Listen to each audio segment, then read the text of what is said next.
The night was silent until Carlo Bernardi's phone buzzed. He had been sitting in his office, the kind of place that didn't belong to ordinary men. Dim light bled across polished mahogany, shadows cutting over framed photographs of men who were either dead or loyal, sometimes both. Outside, the storm pressed against the tall windows, wind whispering through the cracks like ghosts that refused to leave. Carlo leaned back in his chair, the soft hum of the city below faintly audible. Midnight was usually when his mind was sharpest. Numbers, shipments, messages, everything in order. But that night there was no order, only that sound. Buzz. He reached for the phone, unknown number. His thumb hovered over the screen for a second too long. Something in him, the instinct carved from years in the underworld, whispered that this wasn't business. It was personal. He opened it. A single message, no words, just a video file. He hit play. The room seemed to darken with every frame. At first, all he saw was static. Then the camera steadied dim light, concrete walls, a single chair in the middle of the frame. And her. Olivia James. Her hair was messy, strands falling over her bruised face. A strip of tape hung loosely from her wrist where she'd tried to fight back. Her breathing was shallow, panicked. Behind her, the shadows shifted, and then came the voice. "Hello, Carlo." That voice, calm, cold, familiar. Evan Crawford. Carlo's grip on the phone tightened. His knuckles turned white. "She's in my hands now," Evan's voice continued, echoing slightly through the camera's cheap mic. "I thought you should see what happens when debts are left unpaid." The video ended abruptly. "I welcome you, my beautiful family and friends. Please click subscribe. Do well to like this video and tell me in the comments where you're watching from. Your support helps us bring more thrilling stories, and trust me, you won't want to miss them." Now, let's continue. The silence afterward was louder than any gunfire. The door opened without knocking. Caleb Riley, tall and composed, stepped in, his eyes immediately locking on Carlo's expression. "Boss, you look like you've seen a ghost." Carlo's voice was gravel. "Call Jordan, now." Caleb didn't ask questions. Within moments, the office filled Jordan Pierce with his laptop under one arm, Noah Bradley packing near the window, restless as always. The tension hit them like smoke the moment they entered. Carlo replayed the video on the large wall screen. No one spoke until it ended. Then Noah broke the silence, slamming his fist against the desk. "That son of a bitch." Jordan frowned, already typing, his fingers a blur. "I'm tracing the signal source. It's encrypted, but it's coming through a relay. Looks like someone wanted to make sure we knew who it was but not where from."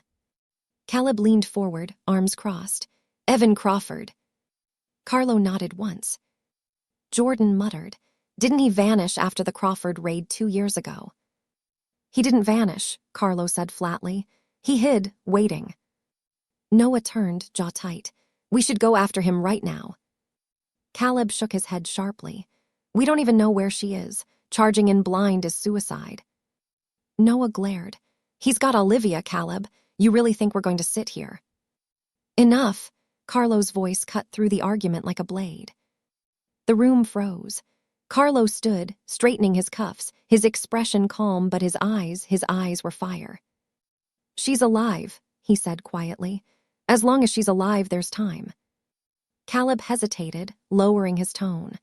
"Boss, you know this is bait. He's using her to drag you out." Carlo looked at the frozen frame of Olivia's terrified face on the screen. "He doesn't need to drag me. I'm already walking." Jordan's fingers flew over the keyboard.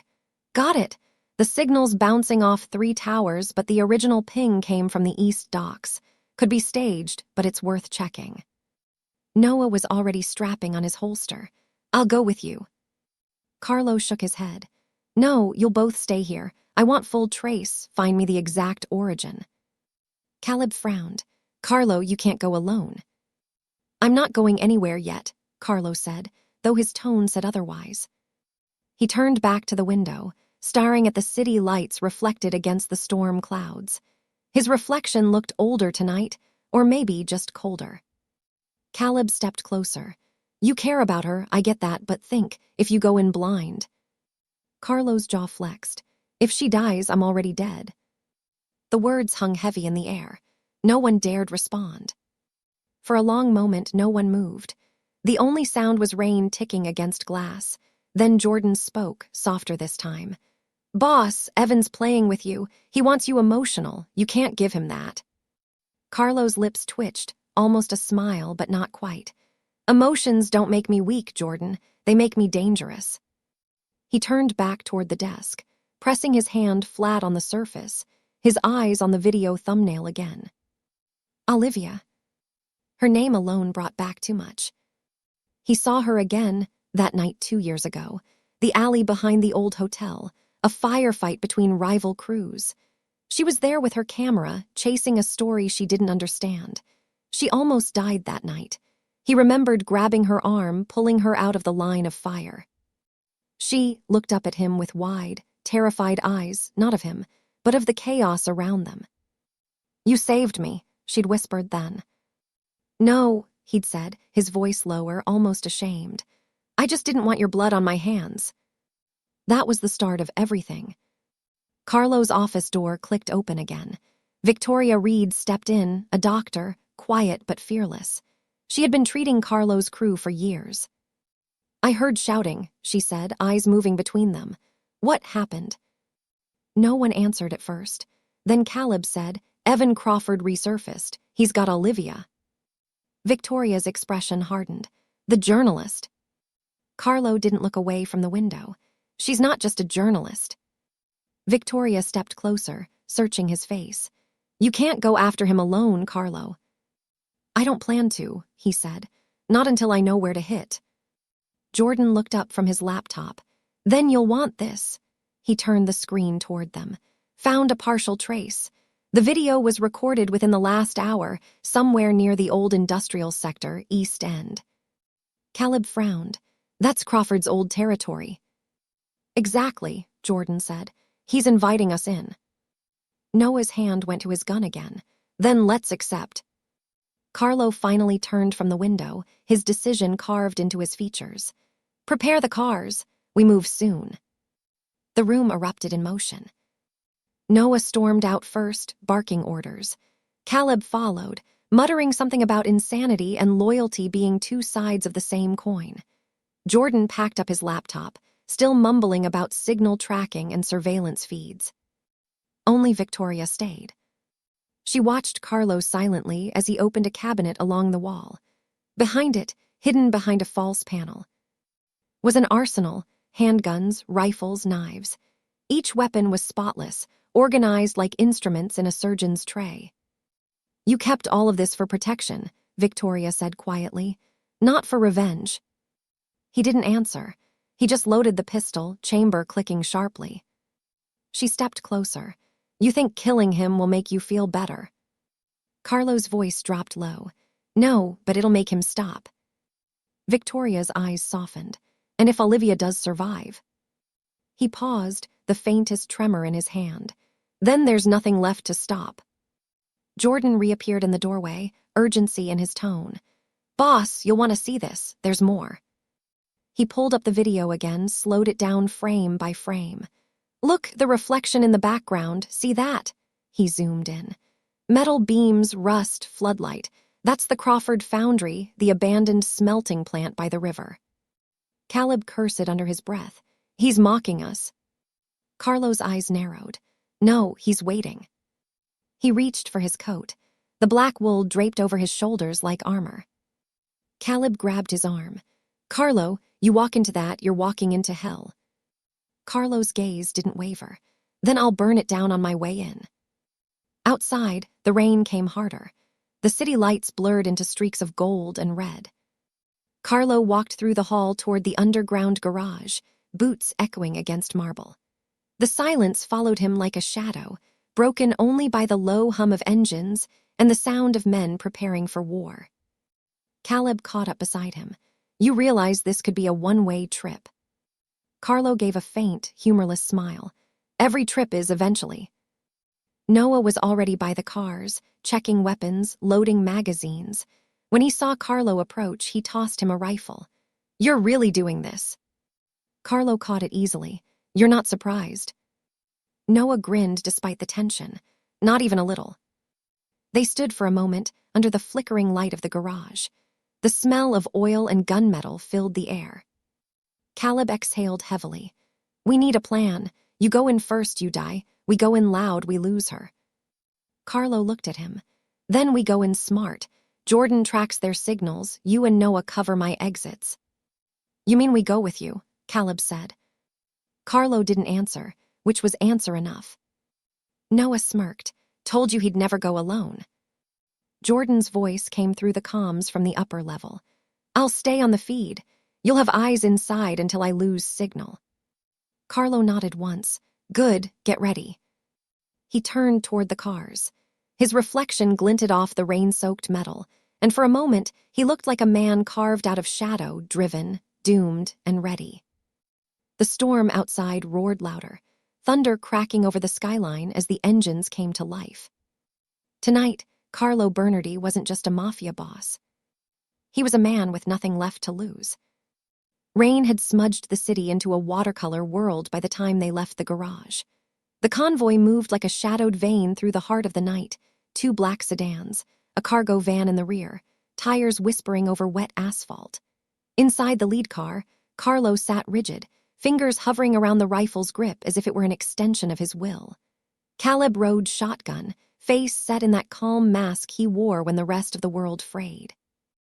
Noah kept one boot on the floor, leg tensed, a man ready to spring. Jordan followed them in a separate vehicle, eyes never leaving the laptop screen on his lap. He fed them maps, live feeds, pieces of data that would be the architecture of their assault. The city fell away, then industrial outskirts rose like forgotten teeth, rusted fences, hulking warehouses, the skeletal frames of cranes that once cradled commerce and now cradled ghosts. "What do we do if it's a setup inside a setup?" Caleb asked quietly, not for argument, but to chain logic to the heat that threatened to take them all under. "If Evan wants us to look left while his real men come from the right." "No plan survives the first gunshot," Carlo said. His voice had the flatness of someone who had already lived through too many endings. "We adapt. We keep moving. We don't hesitate." Noah scoffed. "Easy to say when you're the one we'll be trying to keep alive." Carlo's eyes found Noah's in the rear view. There was a brief, private softness there, the muscle memory of brotherhood. "You keep watch," he told Noah. "You don't die until I tell you to." Noah grinned, half bravado, half fear. "Funny, I was about to say the same." Jordan cut the banter short. "Drop point in 5. Cameras show low activity at the Crawford foundry, but I'm picking up heat signatures clustered near the smelting basin. Whoever has them is moving them." Caleb's jaw tightened. "So they don't want her visible in that feed. They want us to come." They pulled into an overgrown access road and killed the engines. For a tense half-minute they sat in silence, listening to the rain on the roofs, the world reduced to pressure and breath. When they finally stepped out, wind hit them like a challenge. The foundry reeked of old metal and menace, a carcass of concrete and rust standing against the river. Carlo moved with a predator's precision, boots sinking into the mud, hands habitually checking every strap and clip. He didn't speak much on the walk. He didn't need to. His presence said enough. His crew fell into the roles they had always held. Caleb scanning the tree line for ambushes, Jordan hunched with his portable rig, Noah carrying the heavier bag of weapons like a man who moved mountains for the sake of the people under his sky. The foundry's main gate had been pried open sometime earlier that night, or left open deliberately for the theater of their arrival. They slipped through the yawning mouth of the compound and folded into the shadows between hulking vats and conveyor bones. The wind threaded through broken windows like curious fingers. Somewhere further in, a floodlight hummed into life and died, casting staccato frames of brightness. Carlo stopped at a rusted catwalk. From this vantage, he could see into the cavernous belly of the plant, platforms, broken machinery, pools of oily water. The smell of old smoke and damp iron wrapped around his coat. Jordan strained his head toward a broken security camera mounted high on a pillar. "Signals bouncing off 3 repeaters," he said. I can triangulate, but see that cluster?" He pointed to a smear of heat near a service room on the lower level. "That matches the location in the video, small room, single chair. They staged it, but the ping's been moving, like they wanted to mislead anyone who tried to trace them." Caleb's hands found Carlo's forearm, a veteran's half-hold. "If it's a trap, we need to control the ground. We can't split up." Carlo's answer was a long inhale. "We won't." They advanced in silence, the four men moving like a single shadow. The foundry breathed around them, complaining with metal groans as if protesting old injuries. Somewhere, a pipe burst and steam lifted in ghostly plumes. Through one of the high windows, the city lights looked tiny and indifferent. A jagged flash of memory caught Carlo, Olivia's first laugh. It was sudden and honest, like wind through leaves. He remembered the tilt of her head when she argued about ethics in a newsroom full of men who traded in fear. He remembered how she'd braved a scene she shouldn't have, the way she'd flinched when gunfire broke the air, and how he'd felt an unfamiliar grip on his chest when he'd pulled her to safety. That night, something inside him had shifted. He had promised himself then, clumsy and raw, that nothing would ever take her from him. Now, the memory stung with razor clarity. She had become his anchor and his vulnerability in one fragile, infuriating bundle. They reached the low service door Jordan had flagged. Caleb eased it open with 3 careful motions: listen, look, move. The door barely made a sound. Inside, concrete smelled of oil and the air carried a chill that crawled beneath skin. The corridor beyond was narrow and low. Their footfalls were disciplined and soft. They were halfway down the hall when the metallic scrape behind them announced their entrance, a suppressed alarm perhaps, or the careless shift of an old shutter. Jordan swore under his breath. "They've been watching more than we thought." "Then they'll be watching now," Noah muttered. His voice was a grappling hook, taut with intention. Carlo's plan was raw and simple. Push, find the room, get Olivia, and get out. But even as he outlined the logic in his head, the world refused to conform. Every corner suggested possibility, every shadow a potential betrayal. He had built his life on controlling variables. Tonight, variables wore faces and used names he loved. They rounded a corner and found the room. It was smaller than the video implied. A single chair sat in the center, outlines of tape marks distinct on the floor. Stains of dried fluid marred the concrete. The light in the room was low and merciless. For a heartbeat, Carlo's heart stopped. Then he saw her. Olivia slumped in the chair, eyes glassy, hair plastered to her forehead. She looked smaller in person, more human, less filmic. Up close, the bruises were raw and angry. A cut across her cheek had dried into a dark stripe. Her wrists bore faint rope burns. "Olivia," Carlo breathed, and the name came out like prayer. She blinked slowly, as if surfacing from deep water. Her lips moved, forming his name. It was a sound that sharpened something in him to crystalline focus. He crossed the floor and knelt, hands steady though his insides trembled. His fingers worked at the ropes with the professional calm of a man whose life had depended on small, exact movements. She watched him the whole time, her pupils tracking him as if counting heartbeat and breath. "Carlo," she whispered again. Her voice was rough, but there was a thread of defiance there. "You." "I'm here," he said softly, cutting the last knot. "I told you I'd come." She exhaled, and that breath seemed to stitch some ragged part of him back together. For a fraction of a second, he allowed himself the slight, secreted hope that this might be enough. He lifted her to her feet. She swayed but stood. Her knees buckled and he supported her, feeling the bruise and bone beneath fragile skin. Noah's voice came through the comms, low and urgent. "Perimeters going hot. Movement at the south rail, at least 8 armed." Caleb's hand slid to his gun. "Crawford's men, they tightened the cordon." Carlo's jaw clenched. "On my mark." He scanned the room, measuring exits, counting the seconds between blinks. Olivia leaned against him for a moment, weak but steady. "Where?" she began, but he silenced her with the tilt of his head. No questions, no explanations now. He would tell her later, in a place where the air didn't hold the scent of smoke and the taste of iron. Suddenly, a thin metallic laugh threaded through the room like a live wire. The speakers they had missed during Jordan's sweep were clever, a cheap stereo hidden behind a rusted vent. The voice that filled the space was oily with victory. "Welcome, Carlo," Evan Crawford said, voice silky and intimate. "I hoped you'd come. I wanted to see the way you moved when you thought you had no map." Carlo's hands tightened on the bulkhead. He could feel the heat building beneath his skin, but his face remained composed, the practiced mask of command. "Where are your men, Evan?" he asked. "Show yourself."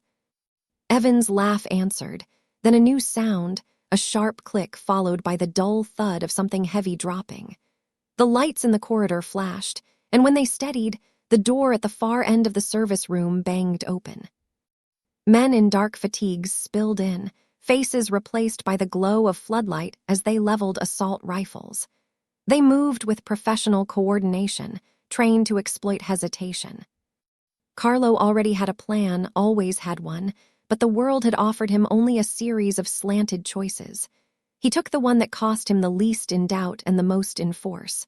"Noah, flank left. Caleb, cover the doorway." His voice was precise. His hand was movement. Bullets spattered the concrete in a chorus. The assault was immediate and violent. Noah darted like a shadow and returned with a body dragging a curtain of bodies behind him. Caleb steadied the exit, firing short, efficient bursts. Jordan's voice cut through the war with static-slicked calculations, telling them where the enemy had clustered and where to push. Carlo moved between motions like a conductor, his body mapping out lethal arcs. Amid the chaos, someone pushed into Carlo from the side, a misjudgment, a shadow.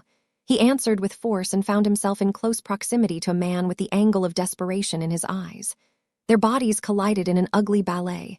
Metal met flesh. Carlo's hand closed on the man's gun in a practiced, clinical twist. The weapon tasted of cold iron and fear.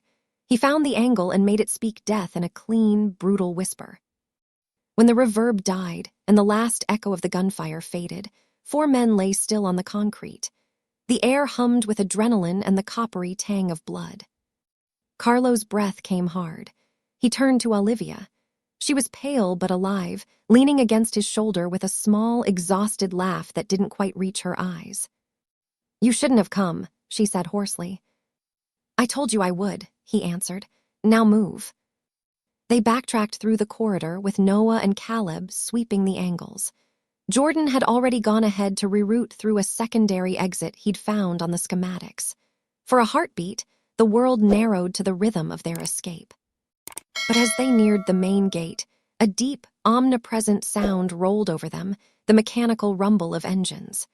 Through the open slats of the fence, they saw a line of trucks, more men pouring into the compound, trapping them between a tightening jaw. Jordan swore. "They sealed the north side. We've got armored vehicles taking positions at the river." Carlo's mind filed through options with ruthless efficiency. There were none that didn't involve a gamble. He could fight them off and risk Olivia's life in the crossfire. He could surrender and watch her be taken again like a prize of war. He could attempt a diversion and make a run for the river where the current could swallow them. He thought of what Victoria had said back at the office. Emotions don't make you weak, they make you dangerous. He understood now that dangerous might mean burning bridges to light his way out. He looked at his men, Caleb's jaw set like flint. Noah's nostrils flared with the scent of battle, Jordan's hands steady despite the shake in his voice. Then he looked at Olivia, fragile and fierce, and the axis of all his despair. For a second he almost smiled, a terrible private thing. "He wants me to walk into hell," Carlo muttered, voice low enough that only those nearest could hear. "Fine, I'll burn it down on my way in." No one answered. They didn't need to. The resolve in his tone was agreement enough. The foundry around them seemed to lean in, as if the world itself wanted to watch the collapse of an empire into one man's desperate choice. They moved then towards the heart of the foundry and whatever waited in its shadows. The rain kept falling outside, relentless and indifferent, a steady drum that marked their steps forward. The city never slept, but on the east side, where smoke replaced stars, it felt like it held its breath. Carlo's convoy cut through the desolate roads that led to the industrial outskirts, engines low, headlights dimmed to slits of gold across puddled asphalt. The night stretched endlessly ahead, broken only by the thrum of rain and the whisper of tires against water. Inside the car, the air was thick enough to touch. Caleb sat in the passenger seat, gaze fixed on the black horizon. Noah leaned against the window, hand drumming absently against his thigh, every nerve in his body humming like a live wire. Carlo drove in silence. His hands gripped the wheel loosely, but his knuckles were pale. He looked calm, too calm, the kind of stillness that only came before a storm. Jordan's voice crackled through the comms from the van trailing behind. Signals stabilizing.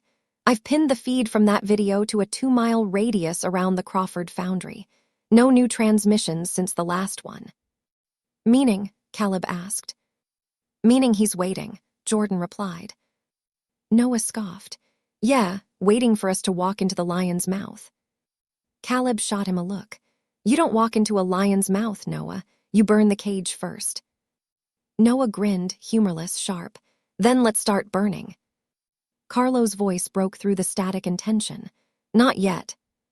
The rain intensified. It drummed against the roof in a rhythm that matched the pulse in his chest. Every drop felt like time running out.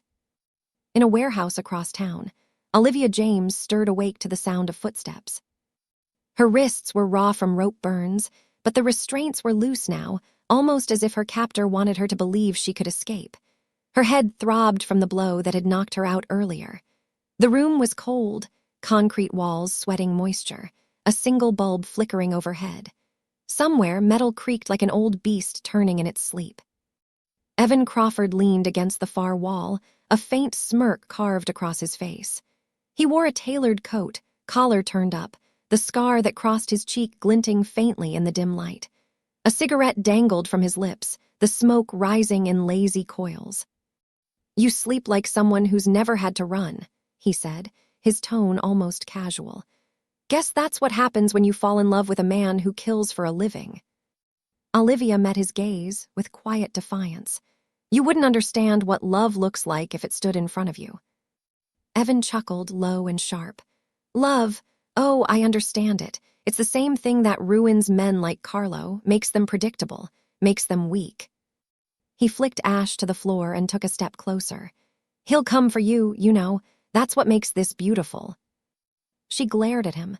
You think this is beauty, this is cowardice. You hide behind screens and threats. His hand lashed out faster than she could react. The slap cracked through the air, echoing off the concrete. But she didn't cry out. Her cheek burned, but her stare stayed steady. That's brave, Evan said, almost admiringly. But bravery doesn't save you from reality. You're bait, that's all. Then you'll lose, she whispered, because he's not coming to play your game. Evan tilted his head, eyes narrowing. No, he's coming to end it. He stepped back, his expression hardening. And when he does, he'll see exactly how it feels to lose everything he's ever cared about. He turned toward the door, his boots echoing against the steel floor. Before stepping out, he paused, voice colder now, quieter. You'll hear the shots before you see him. That's how you'll know he's close. Then he was gone, and the door clanged shut, leaving her alone with the sound of her own breath and the flickering light that refused to die. Back on the road, Jordan's voice came through again. Signal confirmed. That's the location. I'm 95% sure. Caleb adjusted his earpiece. Then that's enough. Hold up, Noah interrupted. We're not just driving in there blind. Crawford knows our playbook. He's counting on us doing this the Bernardy way, loud, direct, suicidal. Carlo didn't take his eyes off the road. So what do you suggest? Surprise, Noah said. We hit him from angles he doesn't expect. Use the rain, use the dark. You go in quiet, we cover you from distance. If it turns ugly, we light the place. Caleb frowned. Lighting the place will kill her. Noah's grin faded. Then it better not turn ugly. Carlo glanced at the rearview mirror, meeting both their eyes in the reflection. We move as one. No deviations, no heroics. The others nodded. Jordan, Carlo said into the comms, Give me eyes on every entrance. Track heat, motion, anything. Already on it, Jordan replied. You've got multiple heat signatures at ground level, probably guards.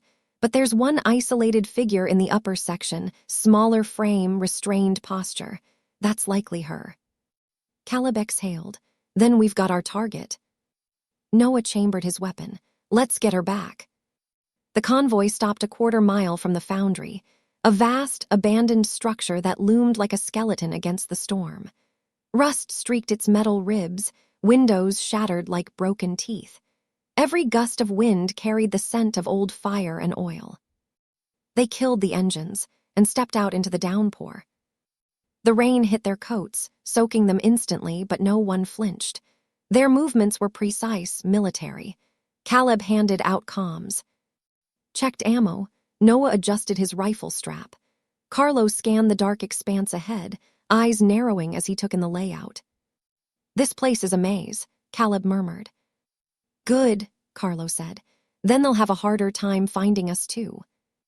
Noah cracked a grin. That's assuming we get out. Carlos' gaze cut to him, not angry, just absolute. We're all getting out. He said it with the certainty of a man who had already made peace with dying. They moved through the gates, slipping between sheets of rain and shadow. The compound stretched wide, rusted cranes, gutted containers, rows of machinery frozen mid-motion. The silence was heavy, except for the distant drip of water through cracked roofing. Jordan's voice guided them in their ears. 2 guards by the main stairwell, 3rd by the power junction. Copy that, Caleb whispered. They took them down silently, one by one, like whispers erased from existence. Noah's knife caught the faint gleam of lightning before vanishing again into darkness. Caleb dragged the bodies aside, out of view. Carlo barely looked. He was already listening for movement, for breathing for her. Minutes felt like hours. Every footstep echoed too loud, every flicker of light too suspicious. The foundry's silence wasn't natural, it was deliberate, designed to make them doubt what was waiting. Up ahead, Jordan's voice said. You're close, 1 level up west platform.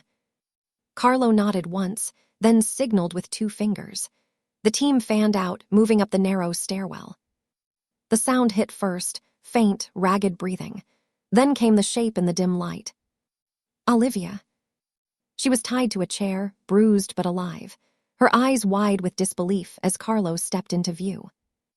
Carlo, she whispered, tears mixing with rain as he cut her free. He pulled her close, hand steady on her back. I told you I'd come. Her lips trembled. You shouldn't have, it's a trap. The rest of her sentence drowned under the echo of a familiar voice. Welcome to your funeral, Bernardy. The voice came from everywhere, speakers, vents, the very walls. Evan Crawford's laughter followed, dark and amused. Lights flared to life across the upper floors, floodlights, blinding and white. Shadows moved along the catwalks above. Dozens of men stepped out from the darkness, guns raised. Noah's voice crackled in Carlo's ear. We're surrounded. Caleb cursed under his breath. We walk into fire, just like he wanted. Carlo turned to Olivia, eyes burning. Stay behind me. She shook her head, desperate. You can't fight them all. Watch me, he said quietly. The first shot rang out, shattering the silence. Bullets tore into steel and concrete, sparks lighting the shadows. Carlo pushed Olivia behind a pillar, firing back in short, controlled bursts. Noah's rifle barked from the balcony, taking down 2 of Evan's men. Caleb ducked behind cover, shouting coordinates to Jordan, who was already triggering the first wave of countermeasures, improvised flash detonators hidden along the perimeter. Explosions ripped through the foundry. Fire and smoke filled the air. Carlo's heart hammered in his chest. The noise, the chaos, the heat, it all blurred together, but one thought burned clear as glass. Get her out. He grabbed Olivia's hand, pulling her through the storm of bullets. They ran across the platform, ducking behind machinery as metal screamed and glass shattered. Every step was agony, adrenaline and fear welded together. Then Noah's voice cut through the comms, ragged and urgent. Carlo, Caleb's hit. Carlo spun just in time to see Caleb drop behind a concrete barrier, blood seeping through his shoulder. Noah was dragging him back toward cover, teeth clenched, yelling something Carlo couldn't hear over the din. "Go," Caleb shouted, waving them off. "Get her out, boss, go." But Carlo didn't move. He looked at Olivia, trembling beside him, then back at his men, the only family he had left. He couldn't leave. Not yet. Evan's voice came again, louder, echoing off the steel walls. "How many times do you think you can save her, Carlo? You kill one of mine, I take something from you. That's balance." Carlo's hand tightened on the rifle. His voice was low, deadly calm. "Then tonight, balance dies with you." He hit his comms. "Jordan, light the north line." Jordan's voice came back. "Copy." Seconds later, another explosion thundered through the compound, the northern fuel drums igniting in a violent burst of fire. The blast shook the walls, sending debris raining from the ceiling. The chaos gave them a brief window. "Now," Carlo yelled, pulling Olivia toward the catwalk exit. Noah covered their retreat, firing as they ran. Caleb stumbled but pushed forward, teeth gritted through the pain. They made it to the upper level, the fire below painting the steel orange and gold. Smoke coiled around them like fog. Carlo stopped at the final door, beyond it. The open yard may be freedom. He turned to his crew, then to Olivia. "Stay behind me," he said again. And then silence. Not the quiet of peace, but the stillness before the final blow. A shadow moved in the smoke ahead. Evan Crawford stepped out, gun in hand, expression calm, too calm. His men formed a half-circle behind him, weapons raised. He smiled. "You didn't think I'd miss my own party, did you?" The foundry roared like a living beast. Steel groaned under heat, fire danced along rusted beams, licking the shadows with tongues of gold. Smoke rolled through the catwalks, thick and black, turning every shape into a ghost. And in the middle of it, two men stood facing each other, both with guns drawn, both breathing in rhythm with destruction itself. Carlo Bernardi and Evan Crawford. Old enemies, two sides of the same coin, forged in violence, tempered in betrayal. Olivia clung to the railing behind Carlo, coughing from the smoke. Her eyes darted between them, one man who had once saved her, another who now wanted to destroy everything she loved. Evan smiled through the haze, unfazed by the fire. "You made it farther than I expected." Carlo said nothing. His gun was steady, but his gaze flicked one quick glance to Olivia, then back to his enemy. "Let her go," Carlo said, his voice rough, quiet, but carrying through the roar of flames. Evan's grin deepened. "You think I brought her here to let her go?" "She's got nothing to do with this." Evan stepped forward, boots echoing against metal. "Everything to do with this. You made her part of it the moment you chose her over the life you built, over your men, over your code." Carlo's eyes darkened. "You don't understand love. That's why you'll die alone." Evan's smirk faltered just for a breath. "Love," he said, mocking the word. "You think that's what this is about? You killed my brother, Carlo, my blood. You buried him in the same dirt you built your empire on. Don't talk to me about love." "He killed innocent people," Carlo shot back. "I warned him what would happen." Evan's laugh broke into the fire. "You call them innocent because they weren't yours." He raised his gun, eyes cold. "Tell me, boss, do you ever lose sleep? Do you even remember their names?" Carlo's jaw tightened. "Every one." For a moment, silence stretched between them. Flames flickered across their faces, one man hardened by regret, the other hollowed by vengeance. Then Evan tilted his head, smirk returning. "Good, then you can add one more to the list." He fired.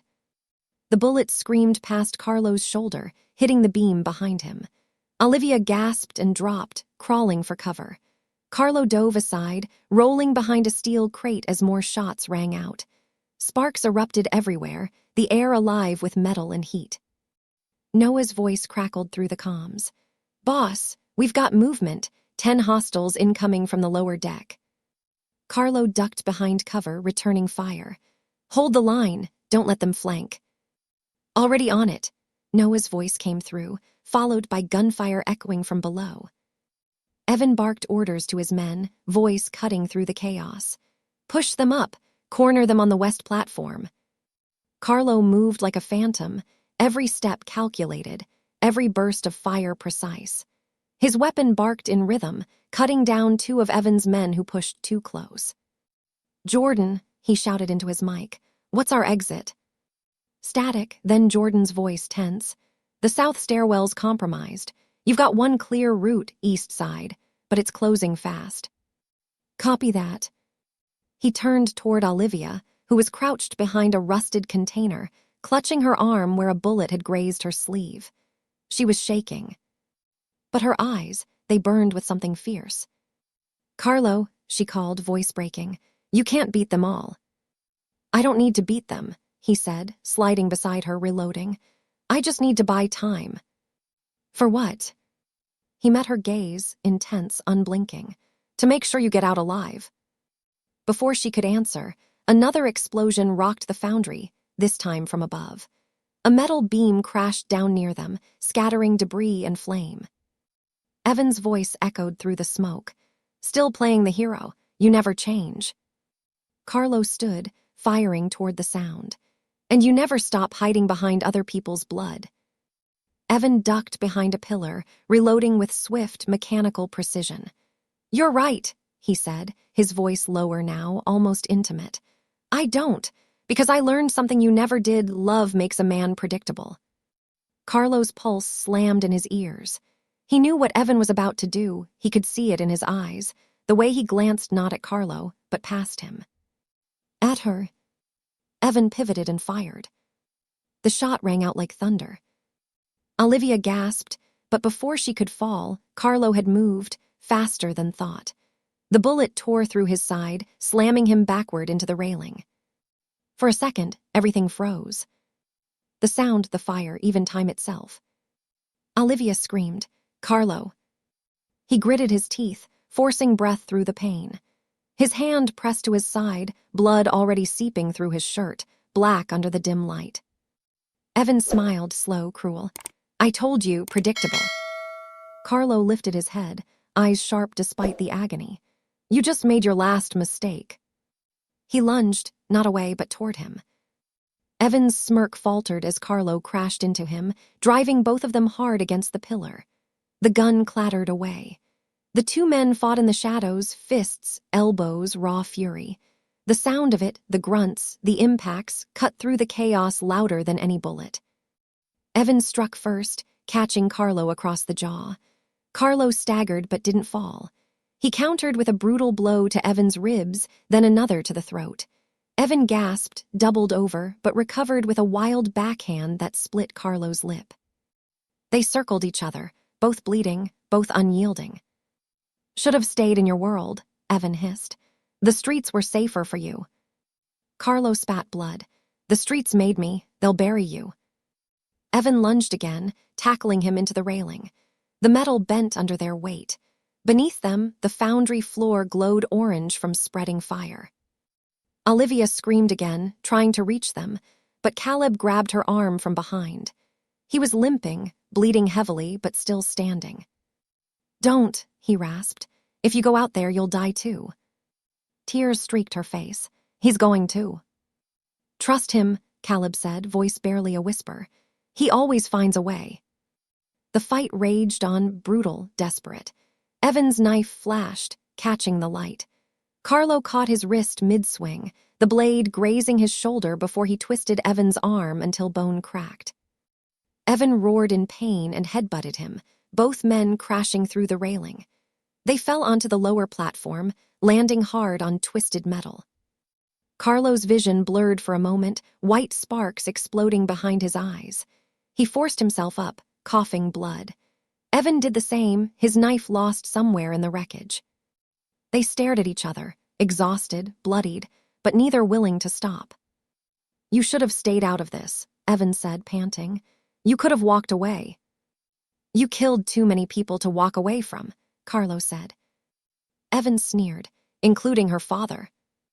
Carlo froze. Evan's smile turned thin, poisonous.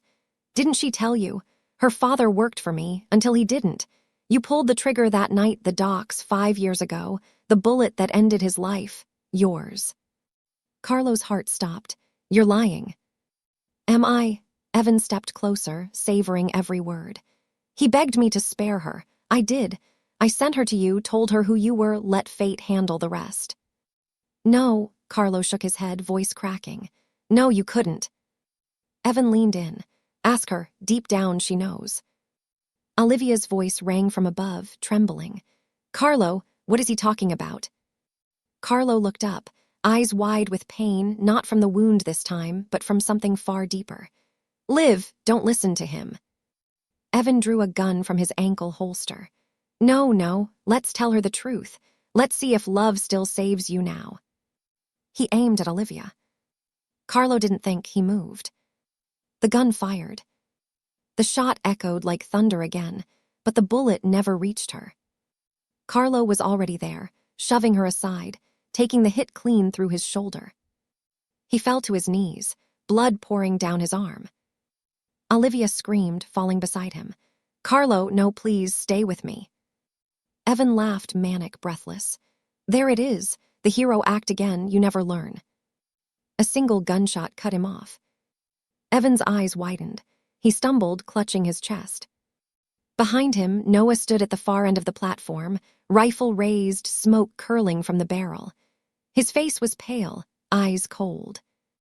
That's for Caleb, he said quietly. Evan dropped to his knees, then to his side. His hand twitched once, then stilled. Silence. Only the fire spoke now, crackling around them like a curtain closing on a tragedy. Noah rushed forward, kneeling beside Carlo and Olivia. We've got to move now. This place is about to blow. Carlo's breath came shallow, his hand gripping Noah's sleeve. Get her out. Noah shook his head. We all go. Now, Carlo's tone was weak but sharp. That's an order. Noah hesitated, then nodded. He turned to Olivia. Can you walk? Tears streamed down her face, but she nodded. Not without him. Carlo forced a smile, faint, blood-streaked. Then you'd better move fast. Noah slung Carlo's arm over his shoulder, supporting his weight. Together, the three stumbled toward the exit as the fire spread behind them. Metal beams fell, walls buckled. The foundry roared its final breath. They broke through the east door just as the building exploded behind them, a massive fireball lighting up the night. The blast threw them forward, hitting the ground hard on the wet concrete outside. Rain hissed as it met flame. Smoke rose into the sky like a signal of something both ending and beginning. Olivia turned Carlo over, pressing her hands to his wound. Stay with me, please, stay with me. His eyes flickered open, unfocused. You're safe, that's what matters. You saved me, she whispered.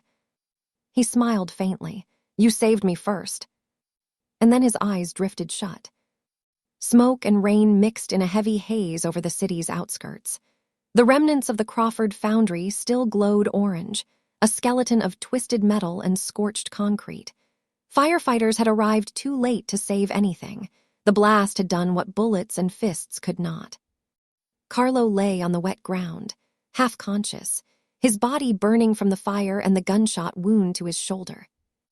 Noah crouched beside him, hands gripping his friend's coat, trying to keep him from slipping into darkness. Olivia's hands pressed against the bleeding gash, trembling but determined. You're awake, she whispered when his eyelids flickered. Carlo groaned, wincing as pain shot through his chest and arm. His lips cracked as he forced out a rasp. Yeah, just a little. You're burning up, Olivia said, checking his pulse. We need help. No, too far, he muttered, voice raw. We move now or they'll come back. Noah, she started. Don't argue, Noah snapped. He hoisted Carlo onto his shoulders, carrying him with surprising strength for a man who was equally battered. Olivia took his other side, gripping his arm as they trudged toward the convoy. Rain soaked them, washing blood into the mud and steel. Every step was agony. Carlo felt every shard of pain, the gunshot, the burns, the rope burns in his wrists from his last fight with Evan. And yet, a strange clarity settled over him. He had saved her. They reached the convoy after what felt like hours but was only minutes. Jordan was there, crouched with a laptop open, scanning the surroundings with a makeshift thermal scope. His face was pale, streaked with rain, but his fingers moved fast. "You're not dying here," he said bluntly. "I've got a safe house 2 blocks away. We can patch him up." "No," Carlo rasped. "We need to go now. Evan's men could still be around." Jordan hesitated, then nodded. "Fine, but you're bleeding out fast. This isn't a stroll in the park." They loaded Carlo into the rear of the cargo van. Olivia pressed close, hands never leaving him. For the first time in what felt like a lifetime, the adrenaline faded enough for her to notice the blood and soot covering him. "Carlo," she whispered, voice trembling, "you could have died back there." He forced a faint smile, grimacing at the pain. "If I die, Liv, you die with me in spirit. That's worse than my body hitting the ground." She shook her head. "Don't talk like that. You're not dying, you're not leaving me." His hand found hers, weak but steady. "I'll never leave you, not now, not ever." Noah slammed the van door, motioning Jordan to drive. They moved quickly through the rain-slicked streets, avoiding main roads, every shadow a potential threat. Inside the van, Carlo drifted in and out of consciousness. Memories clawed their way to the surface. Olivia laughing as she teased him about his stoic nature. Her hand brushing against his arm in a crowded street. The night they met, a firefight that could have ended either of them. And every moment since, where love and death danced so close he could barely breathe. He remembered Evan's voice, taunting, reminding him of past sins. That voice still echoed in his skull, a reminder that nothing, not even saving her, could erase the shadows of his past. "You're dreaming," Olivia said softly, noticing the flicker in his eyes. "It's over now, you're safe." Carlo's lips curved in a weak smirk. "Safe is a word I don't use. You are here, that's enough." Her thumb brushed across his bloodied cheek. "You scared me half to death." "I'm always reckless," he admitted. "I'm worse when it comes to you." She laughed quietly, shaking her head. "You'd walk into hell 10 times if I asked." "I would," he murmured. Pain twisted his face. "And I almost did." The van jolted violently as they hit a pothole, and Carlo's body tensed. Olivia gripped him tighter. "Don't you dare leave me." He managed a faint laugh. "I promised. I never break promises." They reached the safe house, a nondescript building in an industrial part of the city, guarded and prepped for emergencies. Jordan and Noah helped him inside. Victoria Reed, the medic who had worked with Carlo before, was already waiting. She tore open her medical bag and began cleaning his wounds, murmuring instructions to Olivia. "You're lucky," she said bluntly, eyes scanning the injuries. "This could have gone south real fast. You're alive, barely." Carlo gritted his teeth as she stitched the wound, ignoring the pain. "Was she okay?" he asked, voice low. Olivia's fingers never left his arm. "I'm fine," she said simply. "It's you I'm worried about." He chuckled weakly. "Figures." Once patched up, he sat in the corner of the room, bloodied but alive. The fire outside had died down, leaving only the smell of smoke and wet concrete. Caleb limped in, using Noah for support. His shoulder still ached, but he managed a nod. "Organization's crumbling," Caleb said quietly. "Crawford's network is fractured. Some of his men are switching sides, others running scared. We've got an opening, boss. We can take them down completely." Carlo looked at him, then at Olivia. The weight of his empire pressed down on him, the power, the money, the people he had built around fear. All of it now felt empty. "No," he said softly. "I'm done." Caleb blinked. "Done? What do you mean?" "I mean," Carlo said, voice steady despite the exhaustion, "I'm walking away from everything, from revenge, from power, from it all. She's the only thing I can't rebuild if I lose her." Olivia's eyes widened, disbelief and relief mingling. "You can't just walk away from everything. What about your men, your empire?" Carlo shook his head. "Empires fall. I've seen it too many times. This one can burn, let it. I won't lose you in the ashes." Jordan spoke quietly, almost a whisper. Are you sure? Carlo looked at him, then to Olivia. I'm sure. It ends tonight. We live or we die together, no more shadows, no more games. Later, as dawn crept over the horizon, Carlo and Olivia stood on a quiet pier near the water. The rain had stopped, leaving the world washed clean. The waves lapped softly against the dock. She turned to him, smiling faintly, teasingly. You really went into that trap for me. He smiled too, small, faint, but sincere. His scarred face caught the light, a reminder of battles fought and won. For you, he said, I'd walk into hell again. Her fingers laced with his. Next time, maybe let me handle the hero part. He laughed softly, a sound that hadn't come in years. Next time, he said, but I doubt there'll ever be a next time, not like this.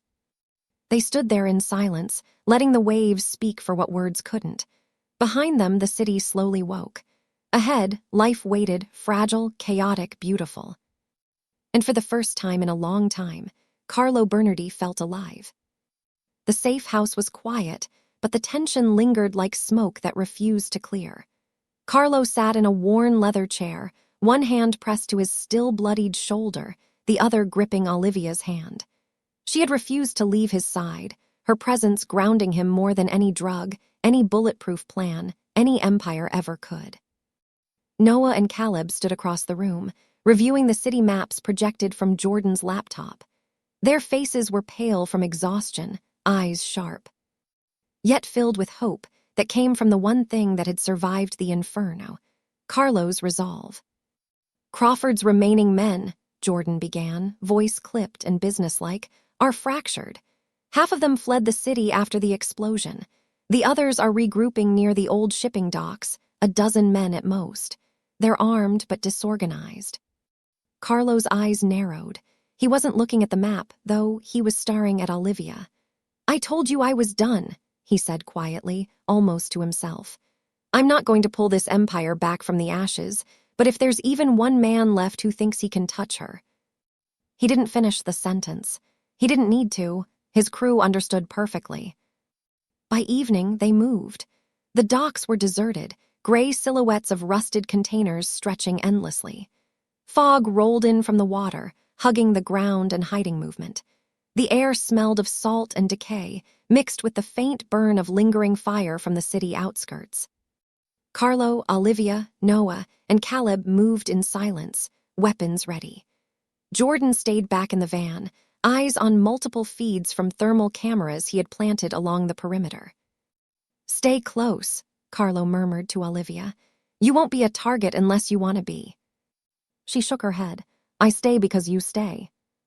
The words barely left her lips before movement cracked in the fog. Shadows shifted between the containers, Evan's remaining men. They were fewer than he had expected, but their desperation made them dangerous. Carlo gestured. Noah and Caleb fanned out, positioning themselves to cut off any escape. Olivia crouched behind a container with Carlo, watching. The first man stepped forward, a rifle aimed directly at them. Without hesitation, Carlo fired. The bullet struck true, dropping the attacker before he could react. The firefight began fast, precise, brutal. Rain-slicked ground made every movement treacherous. Carlo moved like a predator, every shot calculated, every breath measured. Noah and Caleb worked in unison, taking down enemies with ruthless efficiency. Olivia's heart pounded in her chest, but she stayed still, gripping the pistol Carlo had given her. One wrong move and she could endanger him. But even as she trembled, she felt alive, sharp, fearless, part of something bigger than fear. Amidst the chaos, Carlo spotted a familiar figure emerging from the fog, not an ordinary henchman, but Evan himself. He had survived the foundry explosion, bloodied and furious, holding a handgun with a shaking hand. Carlo's pulse quickened, but he didn't panic. It's over, Evan, he called, voice low but firm. There's nothing left for you. Walk away or this ends badly. Evan laughed, a rasping, broken sound. You think you've won, Bernardi? You destroyed my empire, burned my men, killed my allies, and you think this ends it. You'll die with me, or I'll die with you. He fired. and Carlo dove behind a container, narrowly avoiding the bullet. "Take him down," Evan shouted at the remaining men. Noah responded instantly, suppressing fire while Carlo circled to flank. Caleb covered Carlo's advance, pulling off shots that sent the remaining men sprawling. One by one, the fog cleared of threats, leaving only Carlo and Evan facing each other. The fog hung thick between them, damp and heavy, mirroring the tension that had defined their years-long vendetta. Carlo's breathing was ragged, his shoulder burned from the old wound, but his eyes were unrelenting. "It ends tonight," he said. Evan's grin was bloodied, unhinged. "You'll regret this. I'll make you regret everything." And then they collided, fists, elbows, and rage intertwining in a brutal, raw hand-to-hand fight. This wasn't tactical anymore. It was personal, every blow a statement of pain and revenge. Carlo's left hook caught Evan squarely in the jaw. Evan retaliated with a knee to Carlo's side. Pain radiated through his ribs, but he didn't falter. He threw Evan against a metal crate, and it crumpled under the impact. Evan scrambled to his feet, shaking with fury. "You think you're better than me? That you can save everything?" Carlo's reply was steady, cold, unwavering. "I don't save everything, but I save what matters." The fight became a blur. Sweat, blood, and rain coated them. Carlo caught Evan mid-punch, twisting and using his weight to throw him into a stack of shipping containers. The containers groaned under the impact, metal screeching, creating a cage of sound and firelight. Evan struggled to rise. Carlo loomed over him, his own breathing harsh.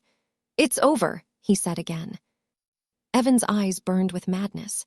"It's never over." Carlo didn't reply. He didn't need to. One final strike, a punch aimed with every ounce of fury, pain, and devotion he had inside him, landed squarely, and Evan collapsed, unconscious or worse. The fight was done. Carlo turned, limping, blood soaking his shirt. Olivia rushed forward, her hands finding his face. Tears mixed with rain and soot. "You did it, you did it." He managed a weak smile, brushing a wet strand of hair from her face. "We did it, together." Noah and Caleb emerged from the fog, bruised and exhausted. Caleb glanced at Carlo, then at Olivia. "Boss, you sure you're up for this?" Carlo nodded faintly. "I've never been more sure of anything." Jordan's voice came from the van, relieved. "Everyone accounted for, no more threats." The group stood silently for a moment, letting the adrenaline fade. The docks were quiet again, the fog lifting. Carlo looked out over the water, a city still alive despite everything, and took a deep, shuddering breath. He turned to Olivia. "I told you I'd walk into hell again, but this time we walk out." She smiled softly, her hand slipping into his. "Promise me," she whispered. "No more fire, no more fighting, just us."